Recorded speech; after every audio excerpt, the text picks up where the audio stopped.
How's it going, everyone? This is Kevin. Today I want to bring along with me to see if you could truly notice a difference from 4K 120 versus 1080p 120 in 10-bit color between the Sony A7S III and the Sony A7 IV. So let's jump right into it.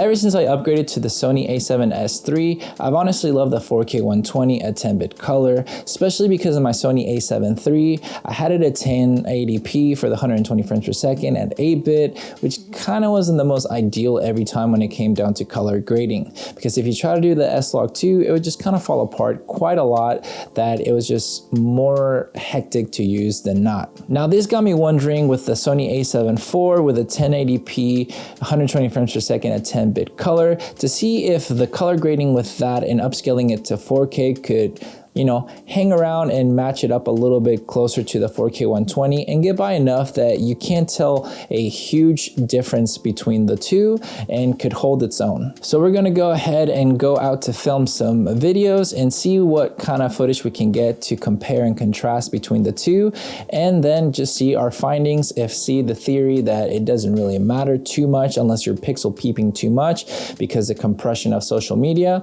or it's a really big difference that just getting that 4K 120 is a lot smarter. So we're gonna go ahead and go out to create some videos and then come back and check them out and compare and contrast and see if you guessed correctly which one is which, and show you side-by-side comparisons as well.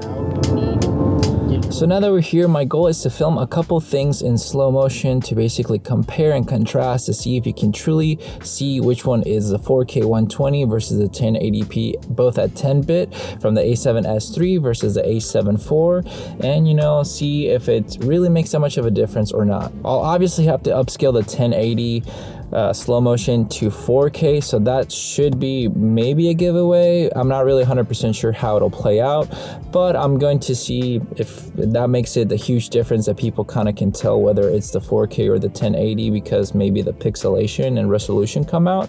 But we'll see for sure once we're done filming this video and taking it back to the home office and being able to compare. But with the compression of YouTube and all the social medias, maybe it'll make it harder to tell which one is which, because I don't know, sometimes the compression can kind of compress both of them semi-equally. So I'm not sure if it'll make it that much harder, but if it does or doesn't, we'll find out together.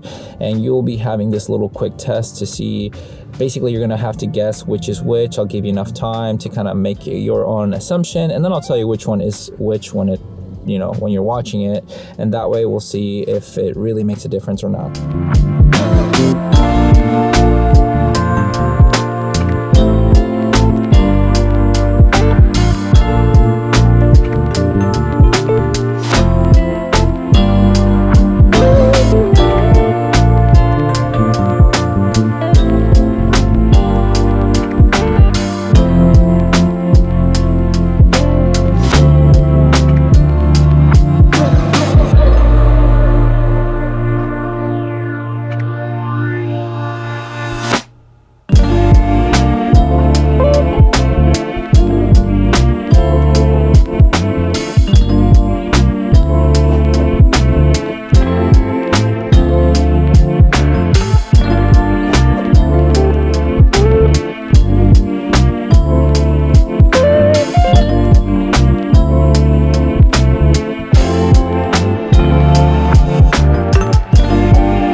So far, have you gotten them right and been able to tell which is which? I'm gonna be heading home for me to see them on the bigger screen before I give you my final thoughts, but you get to see obviously the results a little bit closer to touch with the editing of YouTube magic.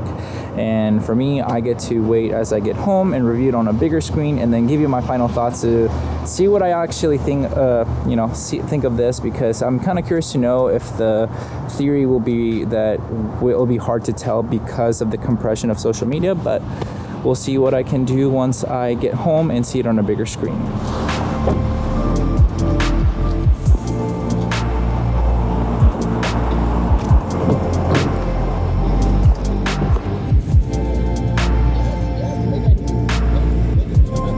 Now I'm going to talk a little bit of my findings when it came down to the footage and kind of what I noticed the most, I guess, for both, especially when editing the footage itself, as well as just kind of playing it back to see which is kind of like what it looks for each of its respective resolution. Now with the 4K 120 and 10-bit color, it's just very smooth in my opinion. It just looks a lot nicer when you're editing and you can kind of focus and pixel peep a little bit more. But in all honesty, if you're just looking at it from a screen, I even had my brother here earlier when he saw me editing, he couldn't really tell the difference from the 1080p to the 4K. He was just like, yeah, I'm guessing, most of the time. So for me, I noticed that it's a lot of the times, unless you're pixel peeping and zooming in, you're not going to be able to tell 100% which one is which. Obviously, the more I would zoom in, I could kind of tell a little bit of the resolution when it was upscaled, and that's okay. But for when it comes down to the social media, it kind of didn't really matter, I guess. It's not that bad of a thing to have the, the 1080, 120 frames per second, but if it's 10-bit, because if it wasn't 10-bit, I would kind of, to me, at least with my A7iii, the files would just not hold as nicely. It was just kind of more of a hassle to do slow motion with like S-Log2 then. These ones were both shot at S-Log3 and color graded as closely as possible to match each other, because I've noticed there's a little bit of a slight kind of like white balance difference, even though they're exactly the same. But that's just what I've noticed recently with my cameras. Besides the point of that, the resolution itself wasn't so much that I noticed a huge difference. Like if it was my footage, I can tell which one is which because I know which one I shot with and everything like that. But if it was somebody else's random footage, I feel like I would have a harder time being able to tell very distinctly most of the time which one is which. So that's just my personal intake when it comes down to these two cameras. So now, out of all this kind of resolution and battles of 4K and 1080p right now with social media compression and everything, is it truly worth to go spend an extra $1,000 for the Sony A7S3 versus the A7 IV for the 120 frames per second in 4K versus 1080p? Well, that's up to you to decide. For me, if I only had to choose one camera, the A7 IV is more than enough. I've kind of covered that quite a bit most of the time with comparing both in that aspect. To me, honestly, having the A7 IV with the 4K 60 crop isn't so horrible.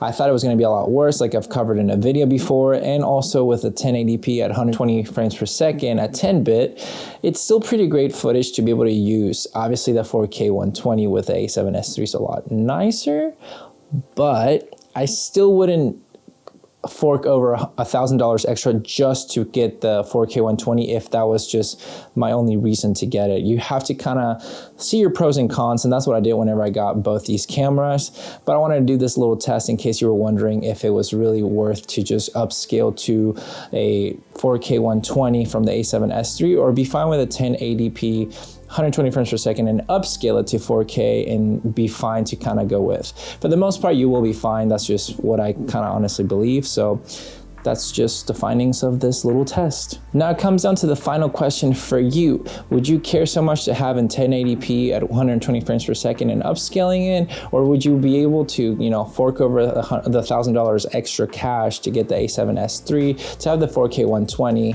since you might be more of a video person? Let me know down below your thoughts and if you care too much about the difference in both, or if you could really just not care about it and not notice it much. We'd love to know your thoughts. But with all that said and done, guys, thank you so much for watching this video. Make sure to like and subscribe, share this video with a friend. I'll catch you guys in the next one. See ya.